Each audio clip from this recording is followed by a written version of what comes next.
Ambassador Marcus Reed stood alone on the vast circular platform, the harsh blue spotlight making him squint. Around him, rising in concentric rings, sat the representatives of over 500 alien civilizations, the Galactic Council in full assembly. Their murmurs, clicks, and electronic translations created a background hum that filled the massive chamber. Marcus fought to keep his breathing steady. He represented not just Earth but all of humanity, a species that had discovered faster than light travel barely 30 years ago. A newcomer in a political body that measured its existence in millennia. Ambassador Reed, boomed the voice of Grand Counselor Thax, the 12-foot insectoid who led the Council's executive committee. You stand before us to answer for humanity's actions in the Proxima Centauri system.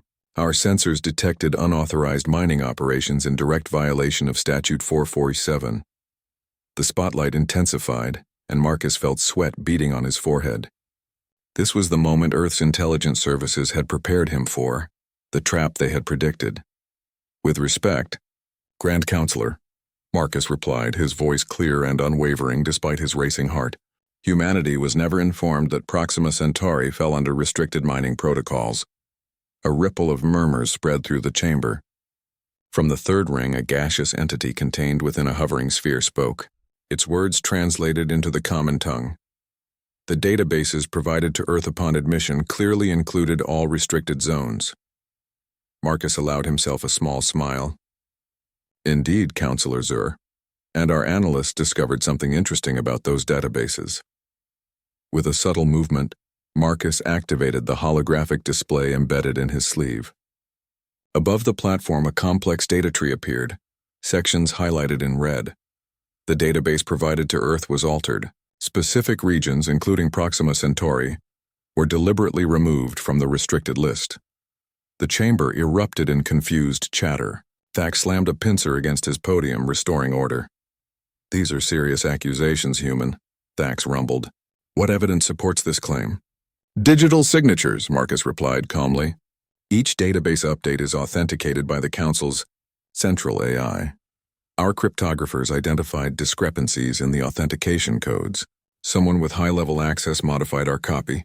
From the shadows behind the executive committee, a slender figure stepped forward.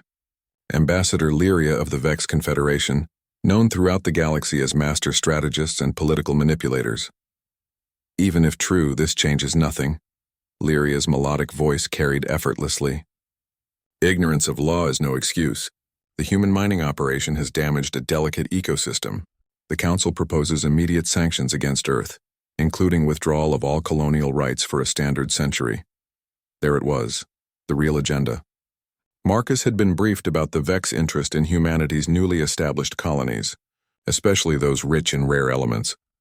Before we proceed to sanctions, Marcus said, Council protocols allow me to present evidence pertinent to our defense.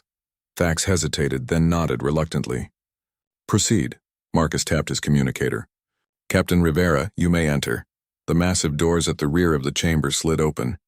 Captain Elena Rivera walked in, flanked by two officers carrying a sealed container. The Council guards moved to intercept them, but Thax waved them back. Curiosity overriding caution. What I'm about to show you, Marcus continued, explains why someone wanted humans in Proxima Centauri. Rivera placed the container on the platform and opened it. Inside lay a crystalline structure, pulsing with inner light. Several counselors gasped. This is a precursor artifact, Marcus announced. Our mining operation discovered it embedded within an asteroid. The chamber fell completely silent. The precursors, the mysterious species that had vanished 20,000 years ago, leaving only scattered technology that even the oldest Council races couldn't fully understand. Impossible, whispered Lyria. The Council has surveyed Proxima Centauri thoroughly. Not thoroughly enough, Rivera interjected. This artifact was shielded, undetectable by standard Council sensors. But not by human methods, Marcus added. Our scanning technology operates on different principles we developed independently. Marcus nodded to Rivera, who activated the artifact. A holographic map bloomed above it, showing hundreds of points of light scattered throughout the galaxy. This is a map of precursor sites, Marcus explained. Many in regions the Council has already explored but missed. We believe someone wanted humans to find this artifact because our technology could activate it, when others couldn't. Counselor Thax's compound eyes fixed on the map, mandibles twitching with agitation. This should have been brought directly to the council. And so it has been, Marcus replied. Despite attempts to trap us into violations that would strip our rights, he turned slowly, addressing the entire assembly. Humanity requests a full investigation into who altered our database and why they wanted us at Proxima Centauri. Until then, we invoke Article 17 of the Charter, the right to continue scientific study of our discovery. Lyria stepped forward, her silver eyes narrowed. This body does not recognize human authority over precursor artifacts. The risk is too great. Marcus stood his ground. The artifact has already imprinted on human neural patterns. Only we can access its data now. This was not entirely true. A calculated bluff based on intelligence reports suggesting the Council feared human unpredictability. The artifact responded to anyone, but the Council didn't need to know that. The executive committee huddled in hurried discussion. Marcus caught Rivera's eye and gave an almost imperceptible nod. Their contingency plan was ready if needed. Finally, Thax turned back to address Marcus. The Council will deliberate on this matter. Until then, the artifact remains here under joint supervision. Unacceptable, Marcus replied immediately. The artifact remains under human protection until the investigation concludes. We don't know who manipulated us or why. It could be someone in this very chamber. A shocked murmur ran through the assembly. Accusations against council members were rare and dangerous. You overstep, Ambassador Reed, Thax warned. No, Marcus countered. For the first time, humanity is asserting its rightful place. We came to the galactic community in good faith, only to be manipulated. That ends today. He gestured to Rivera, who resealed the container. We will return to our embassy and await the council's decision on the investigation. The artifact remains with us. As they turned to leave, Lyria's voice cut through the chamber. If you leave with that artifact, humanity will face consequences beyond mere sanctions. Marcus paused at the doorway, looking back at the assembled representatives of the most powerful governing body in the galaxy. Be careful with threats, Ambassador Lyria. Humanity has survived existential dangers before. We're still here. And now we know someone fears what we might discover. The doors closed behind them with a resonant thud that echoed through the stunned silence of the council chamber. Outside, Rivera whispered, Think they bought it? They're uncertain, Marcus replied quietly. That's all we needed. Phase 1 complete. Behind them, the greatest powers in the galaxy began to argue, unaware that humanity's first appearance before the full council had been orchestrated from the start. A calculated move in a game much larger than anyone suspected. Admiral James Parker watched the holographic display with narrowed eyes as a fleet of council enforcement vessels entered Earth's solar system. 27 warships, each capable of reducing a continent to ash. The council wasn't being subtle. Time to intercept? He asked. Lieutenant Garcia checked her console. 6 hours until they reach Mars' defense perimeter, sir. Around the war room of Lunar Command, Earth's military leadership exchanged grim looks. General Santos, head of Earth Defense Forces, cleared his throat. We have confirmation. The Council has officially declared humanity in violation of galactic law. Ambassador Reed's diplomatic status has been revoked. Parker studied the tactical display. And the actual charges? Theft of a precursor artifact, interference with Council authority, and, Santos paused, illegal genetic modification of humans. A stunned silence fell across the room. Genetic modification? Dr. Helen Liu, chief of Earth's scientific division, stood up abruptly. That's absurd. We've followed all council guidelines on genetic research. It's a pretense. Ambassador Reed's voice came from the doorway as he entered with Captain Rivera. His face showed the strain of 3 days of intense negotiation. They needed something that would justify a military response. The Vex representative submitted evidence claiming humans have been enhancing neural capacity beyond permitted limits. Admiral Parker snorted. Rich, coming from a species that communicates telepathically.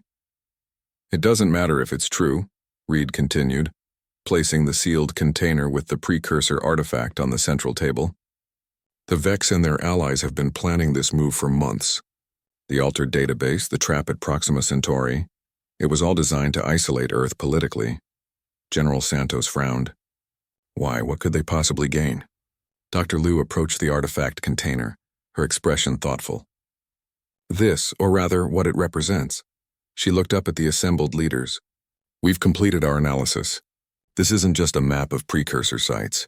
It's an activation key for precursor technology, and humanity's brain structure can interface with it in ways most council species cannot. The implications settled heavily on everyone present. Admiral Parker broke the silence.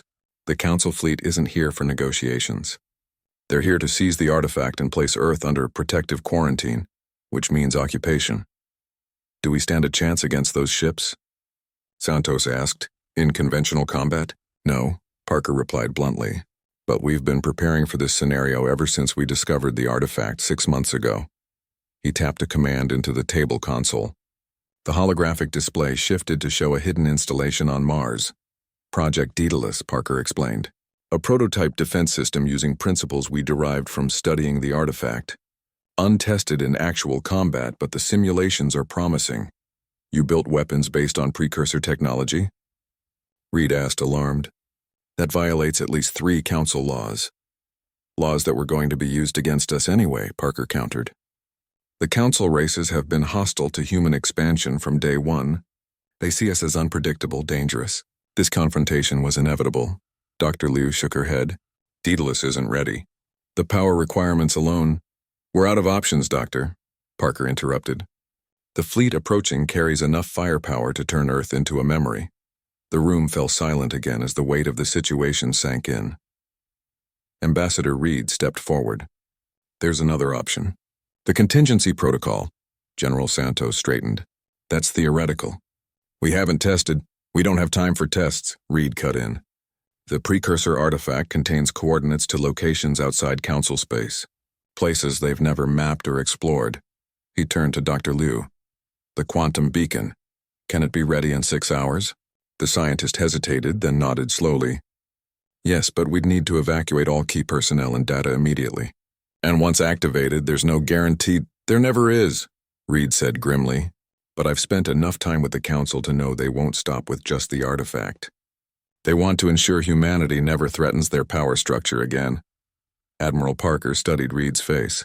You're proposing we abandon Earth? No, Reed's voice was firm. I'm proposing we give humanity a chance to survive without council interference. The colony ships we've been building in secret can carry 2 million people. Not everyone, but enough to ensure our species continues. Parker turned to the tactical display again. The council fleet had accelerated, now just 5 hours from intercept.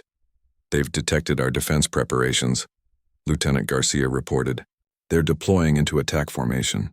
That settles it, Parker decided. Initiate contingency protocol. General Santos, begin evacuation procedures for designated personnel. Dr. Liu, prepare the artifact for transport.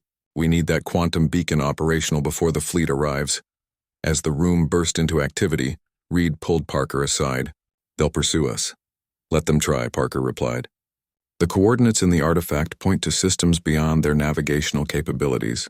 And from what Dr. Liu tells me, the quantum beacon will cover our tracks. Reed nodded, then glanced at the artifact. Do you ever wonder if this was the plan all along? If something wanted humans to find this, to follow where it leads? Parker's expression hardened. At this point, I care more about humanity's survival than solving ancient mysteries. But I admit the timing is convenient. Alarms suddenly blared throughout the facility. Lieutenant Garcia's voice rose above the noise. Sir, the council fleet has launched long-range missiles toward Earth. Impact in 17 minutes. They're not even attempting negotiation, Santos said in disbelief. Because this was never about the artifact or supposed violations, Reed replied. This is about eliminating a potential rival before we become too powerful. Parker's decision was immediate. Launch all colony ships now. Activate Daedalus to cover their escape. And prepare the quantum beacon. We're leaving. As Earth's hidden fleet of massive colony ships began rising from concealed bases around the solar system, Dr. Liu carefully transferred the artifact to a specialized transport container. The question, she said quietly to Reed as they hurried toward the evacuation shuttles, isn't whether we can escape the council. It's what we might find following this map. Reed cast one last look at the display showing their home planet, soon to be under attack. Whatever it is, it has to be better than staying here to be subjugated. Behind them, the first elements of Project Daedalus activated, enormous energy arrays on Mars and the Moon powering up, creating distortion fields that confused Council targeting systems. The colony ships accelerated toward the coordinates extracted from the artifact, carrying humanity's future among the stars. The Galactic Council had crossed a line. Now humanity would chart its own path, far beyond their reach.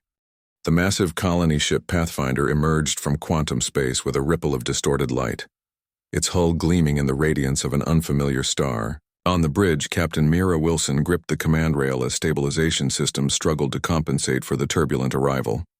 "Status report," she ordered, surveying her crew with a practiced eye. "Navigation systems recovering," First Officer Kendrick reported. "Quantum drive cooling after transit. All colony pods report nominal life support."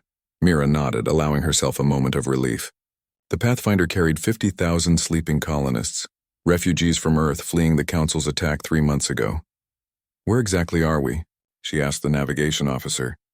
Lieutenant Reyes studied his displays with puzzled concentration. "According to conventional star maps, nowhere, Captain. We're approximately 15,000 light-years from Earth, but in a region the Council charts mark as empty space." "Yet clearly not empty," Mira observed, gesturing toward the view screen showing a beautiful blue-white star surrounded by at least 7 planets. The artifact's coordinates were accurate. Dr. Liu approached from the science station, tablet in hand, eyes bright with excitement despite her exhaustion. "More than accurate, Captain. Preliminary scans indicate the third planet is Earth-like. Nitrogen-oxygen atmosphere, liquid water, moderate temperatures. Too perfect to be natural?" Mira asked. "Possibly," Liu admitted. "We're detecting unusual energy readings from the surface. Artificial structures, perhaps." Mira was about to order a closer approach when the communications station lit up with urgent signals. "Captain," called Communications Officer Torres, "we're receiving transmissions from the other colony ships." A cheer went up around the bridge. During the desperate flight from Earth, the 20 colony ships had been forced to make quantum jumps separately, with no guarantee they would all reach the destination safely. "How many?" Mira asked, hardly daring to hope. Torres worked his console, face breaking into a grin. 19 signals confirmed. "We're the last to arrive. Admiral Parker requests your presence at a command conference in 2 hours." Mira felt a weight lift from her shoulders. Nearly 2 million humans had survived the journey. Their species would continue. "Set standard orbit around the third planet," she ordered, "and prepare my shuttle for transit to the flagship." 2 hours later, Mira sat at a conference table aboard the ECS Defiance with the other colony ship captains and Earth's remaining military and scientific leadership. Admiral Parker stood before a holographic display of their new star system. "We're calling it Haven," Parker began without preamble, "and it appears we're not the first to seek refuge here." The display zoomed in on the third planet, revealing massive structures across one continent, geometric patterns too regular to be natural.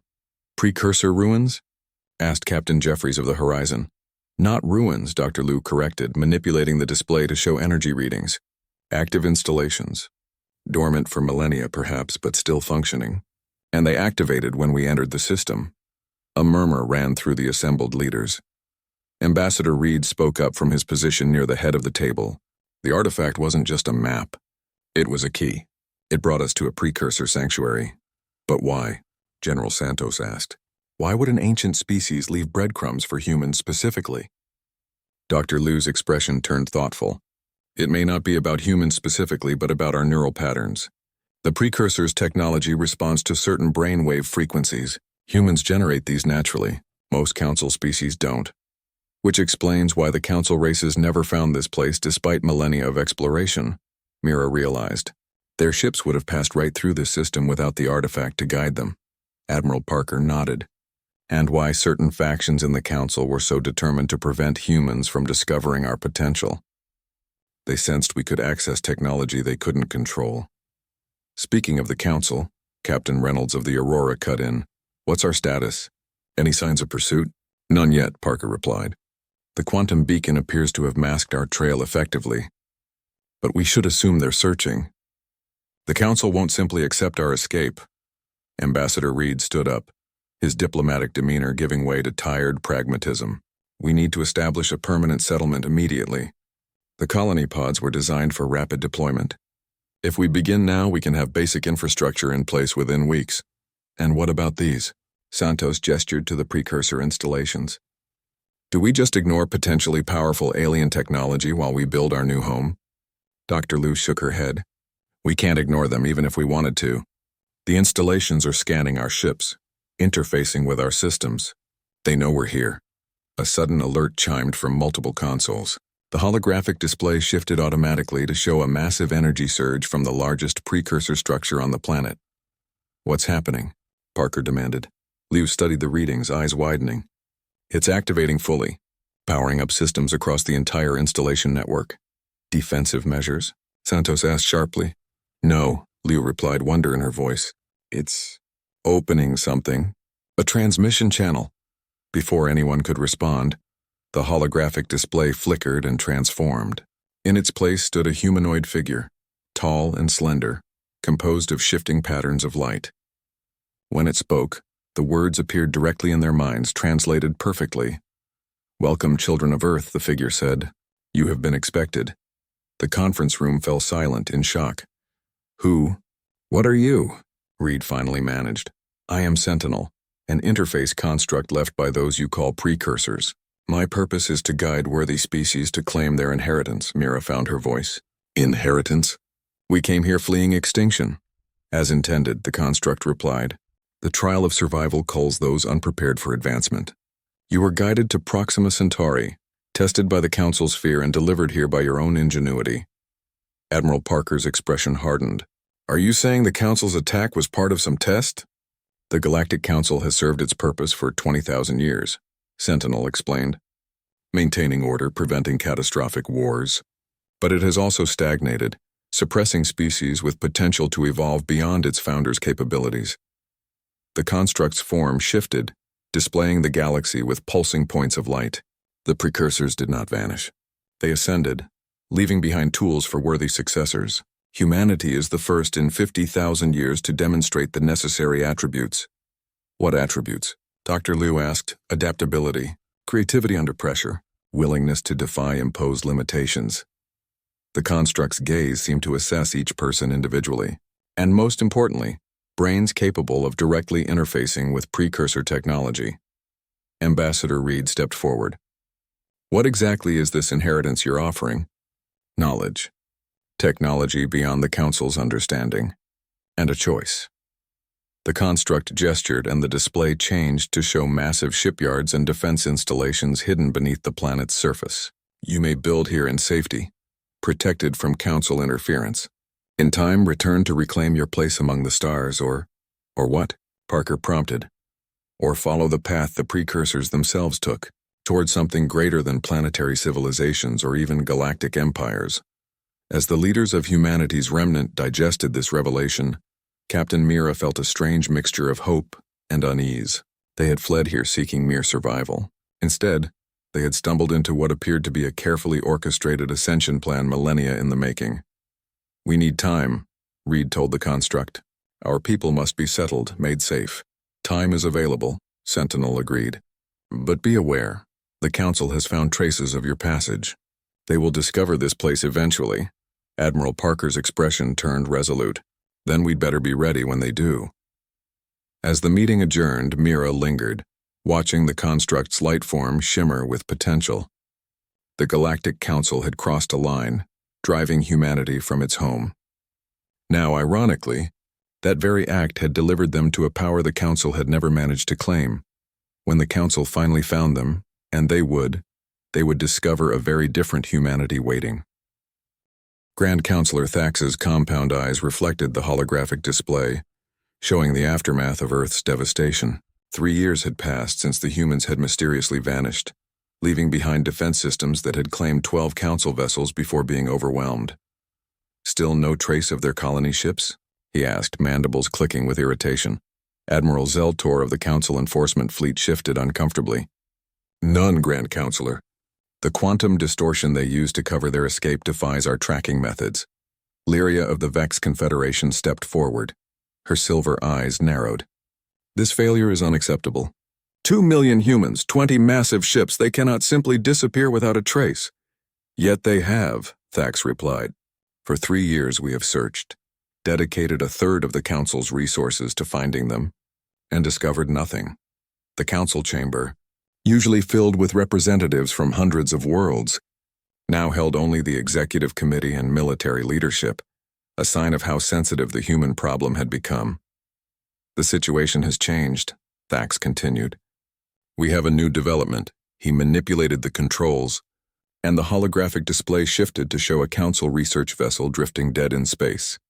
Its hull breached in multiple locations. The Seeker, one of our advanced research ships, went silent 4 days ago while investigating anomalous energy readings in the Cygnus arm. When a rescue vessel arrived, they found this. The display zoomed in to show the interior of the ship. Bodies of various species lay where they had fallen but showed no signs of weapons damage. They simply died, Thax explained. Neural systems shut down simultaneously. No warning, no distress call. A new pathogen? Asked Counselor Morax of the Ular Collective. No, Lyria interrupted. A weapon. Precursor technology adapted by human minds. She turned to face the others. This is what I warned about 3 years ago. Humans interface with precursor systems in ways we cannot. Given time and resources, they would become a threat unlike any the Council has faced. You assume this was the humans? Admiral Zeltor objected. We have no proof. We found this. Thax cut in. The display changed again, showing a small metallic sphere recovered from the research vessel. Embedded in its surface was a symbol. Earth, stylized but unmistakable. Silence fell across the chamber as the implications sank in. They're back, Lyria whispered. And they've mastered technologies we barely understand. One ship is not an invasion, Zeltor countered. One ship is a warning, Thax corrected. The humans want us to know they survived, that they have weapons capable of bypassing our strongest defenses. The Grand Counselor turned to Admiral Zeltor. Deploy the full enforcement fleet, establish a defensive perimeter around all major Council worlds, and send scout ships to the location where the Seeker was attacked. As the Admiral hurried to comply, Lyria approached Thax privately. There's something you should know, Grand Counselor. The Seeker wasn't just a research vessel. It carried prototype tracking technology specifically designed to detect precursor energy signatures. Thax's mandibles clicked in agitation. You mean it was actively searching for the humans? Why wasn't I informed? The project was authorized by the Ancient Races Council, Lyria replied smoothly, referring to the secret body composed of the oldest council species. We believe discretion was necessary. Before Thax could respond, alarms blared throughout the chamber. The holographic display shifted automatically, showing a massive energy surge just outside the system. Report, Thax demanded. Unknown vessel approaching, the security officer replied, voice tight with tension. It just appeared at the edge of our sensor range. Size, impossible. Reading a structure nearly 300 kilometers in length. Visual confirmation, Lyria demanded. The display changed to show a massive ship unlike anything in Council records. Its design was a curious blend of recognizable human aesthetics and the flowing, organic lines typical of precursor architecture. It moved with impossible grace for its size, energy fields shimmering around its hull. It's transmitting a message, the communications officer announced. Text-only broad spectrum. Display it, Thax ordered. Words appeared across the chamber displays in the standard Council language. We have returned. Prepare to receive our ambassador. They're sending an ambassador? Zeltor asked incredulously. After 3 years of silence, after we declared them outlaws? It's a trick, Lyria hissed. That vessel could obliterate this entire station. Thax raised a limb for silence. Whether trick or genuine diplomatic approach, we have protocols. Alert the full Council. Prepare to receive this no ambassador. 4 hours later, the Council chamber was filled to capacity. Representatives from all member species had assembled, drawn by the unprecedented situation. Security forces lined the walls. Though all present understood they likely stood no chance against the power displayed by the human vessel, now holding position near the Council station. The chamber doors opened, and a single figure entered, walking calmly toward the central platform. Human, female, dressed in a uniform of unfamiliar design that seemed to shift colors with her movements. Ambassador Catherine Drake, she announced herself, voice steady and clear, representative of the Haven Collective. Grand Counselor Thax rose from his position. This council declared humanity in violation of galactic law. Your presence here is itself illegal. Catherine smiled, a small expression that nevertheless carried weight. Laws change, Counselor, especially when enforced by those who no longer hold the advantage of superior power. She raised her hand, and a holographic display activated, showing the human vessel outside. The Ascendant carries no weapons despite what your sensors might suggest. It's a diplomatic vessel, the first of its kind. Impossible, Lyria interjected. No species could build such a ship in mere 3 years. Alone? No, Catherine agreed. But we were not alone. Her words sent a ripple of unease through the assembled delegates. You found allies beyond council space? Thax asked. We found mentors, Catherine corrected. The species you call precursors left behind more than artifacts. They left guidance for those ready to receive it. She activated another holographic display, showing a magnificent city blending seamlessly with a lush planetary landscape. Haven, our new home built with precursor assistance. 2 million humans fled there 3 years ago. Today, we have established a civilization that has advanced beyond what Earth achieved in centuries. Murmurs spread through the chamber as delegates absorbed the implications. What do you want from this council?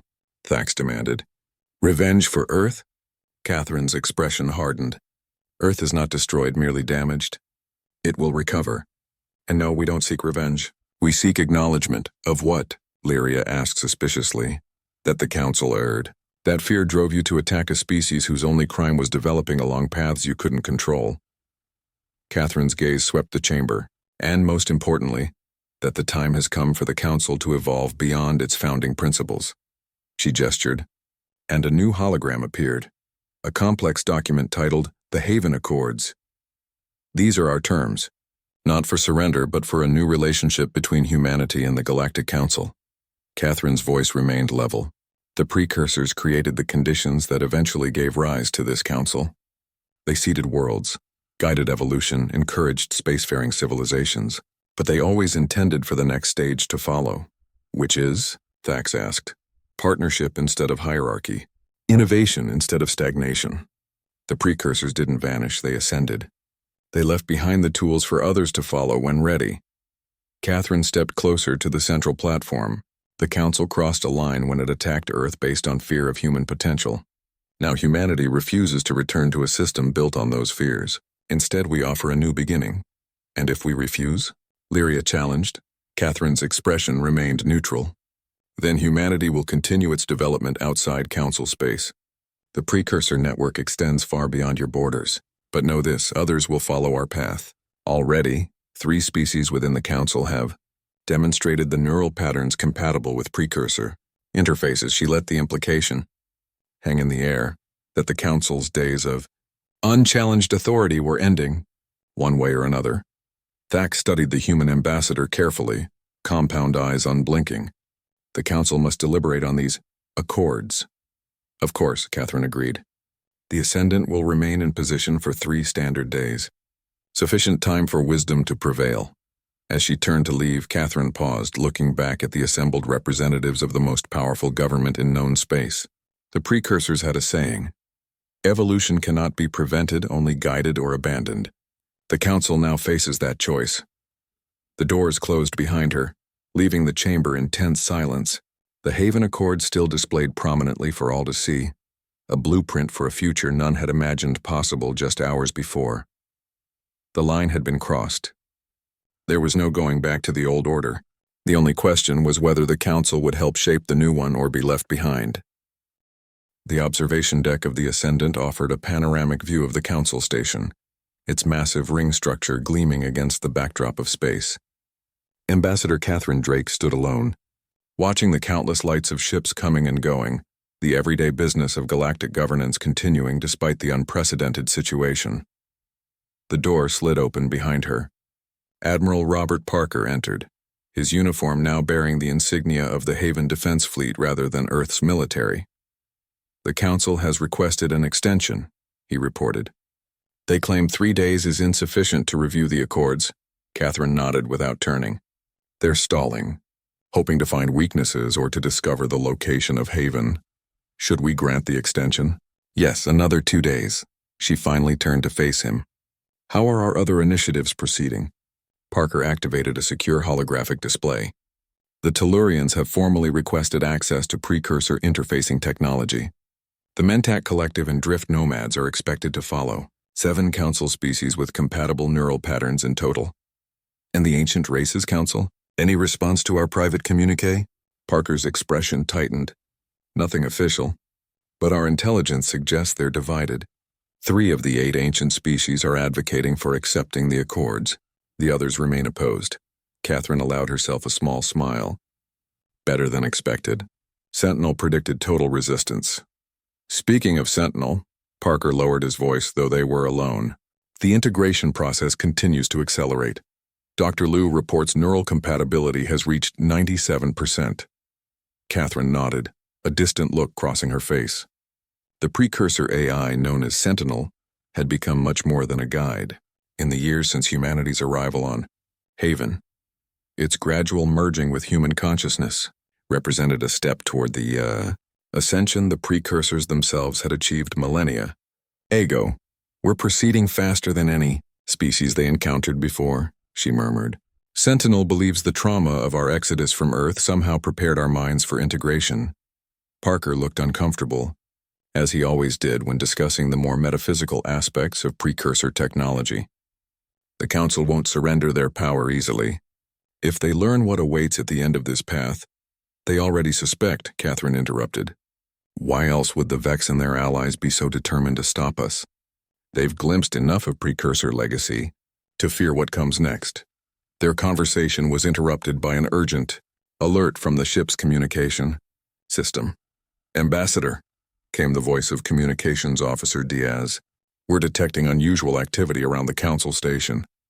Multiple warships decloaking, weapon systems activating.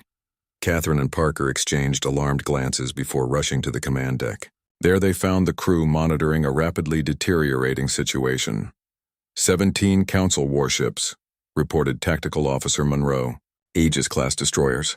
They've established a containment formation around us. Are they insane? Parker demanded. Even with 17 ships, they can't hope to capture or destroy the Ascendant.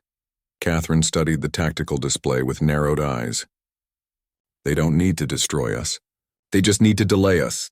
She turned to communications, scanned for quantum surge activity, specifically long-range probes leaving the area. After a moment, Diaz looked up in alarm. Confirmed. 3 quantum probes launched from the far side of the station. They're accelerating to jump velocity. They're trying to backtrack our arrival trajectory, Catherine realized. Find Haven while we're occupied here. Parker's face hardened. Tactical, target those probes. No, Catherine countermanded. That's exactly what they want. To provoke hostile action, validate their fears. She stepped forward. Open a direct channel to Grand Counselor Thax. Priority override. The main view screen flickered, then displayed the council chamber. Thax sat at the center of the executive committee, mandibles twitching with agitation. Ambassador Drake, he began. The council requires, withdraw your warships and recall the tracking probes immediately, Catherine interrupted, her voice calm but carrying unmistakable authority. This attempt will fail and only damage the possibility of peaceful resolution. Thax's compound eyes gleamed. I don't know what. We detected the probes, Counselor, and you should know that Haven is protected by the same technology that shields the Ascendant. Your probes will find nothing but empty space. From his position beside Thax, Admiral Zeltor leaned forward. No defense is perfect, human. We will find your hidden world. Catherine's expression softened unexpectedly. You misunderstand. We're not hiding from you out of fear. We're offering you a choice. To join us as equals in what comes next or to remain behind. She gestured, and a new holographic display appeared both on the Ascendant and in the council chamber. It showed a star map unlike any in council records, vast networks connecting systems beyond the known galaxy. The precursor network, Catherine explained, extending through this galaxy and beyond. For millennia, the Council has controlled a tiny fraction of what's possible. The precursors left behind the means to access all of it, but only for species ready to move beyond fear and dominance. The Council chamber erupted in chaos, as delegates argued and shouted questions. Thack slammed his appendage for order. These claims are unverifiable, he insisted. Another human deception. Then verify them, Catherine challenged. Send a delegation to Haven. See what we've built in just 3 years with precursor guidance. Witness what's possible when technology serves advancement rather than control. Before Thax could respond, Lyria of the Vex Confederation stepped forward, her silver eyes fixed on Catherine. You speak of advancement, yet conceal the truth. The precursor ascension isn't merely technological, it's evolutionary. The end of physical existence as we understand it. A hushed silence fell over both chambers as this statement registered. Not the end, Catherine corrected quietly. A transformation. The next stage of conscious evolution. The precursors didn't vanish, they transcended. Admiral Parker shifted uncomfortably beside her. This revelation had not been part of their diplomatic strategy. And humanity pursues this path? Thax asked, his voice stripped of its usual authority. We explore it, Catherine replied, with caution and reverence for what it means. The choice to ascend remains individual. Many humans will remain as they are for generations. But the path is open to all who wish to follow it. She looked directly at Lyria, including the Vex whose neural patterns are compatible with precursor interfaces. Your own scientists discovered this decades ago, didn't they? Your fear wasn't just of human potential. It was fear of what your own people might become. Lyria stepped back, silver eyes wide with shock that her species' secret had been discovered. Catherine addressed the full council again. The Galactic Council was created to prevent conflict, to manage relations between diverse species. A noble purpose. But over millennia it became an instrument of stagnation, maintaining power structures rather than encouraging growth. She gestured to the Haven Accords, still displayed prominently. We offer not destruction but transformation. A council that serves as guide rather than ruler. Technology shared rather than controlled. And for those species ready to take the next step, access to the precursor legacy in its entirety. And if we refuse? Thax asked. Then humanity and any who wish to join us will proceed independently, Catherine answered simply. The precursor network exists beyond council jurisdiction. We would prefer cooperation, but we no longer require permission. She straightened, her voice carrying across both chambers. 3 years ago, the council crossed a line when it attacked Earth out of fear of human potential. That decision set events in motion that cannot be reversed. Humanity refuses to return to a system built on suppression and control. Instead, we offer a new beginning, one the precursors themselves envisioned when they seeded this galaxy with life. Silence hung in both chambers as the enormity of the choice became clear. This wasn't merely a diplomatic negotiation or power struggle between civilizations. It was a turning point for conscious life in the galaxy. After a long moment, an unexpected voice broke the silence.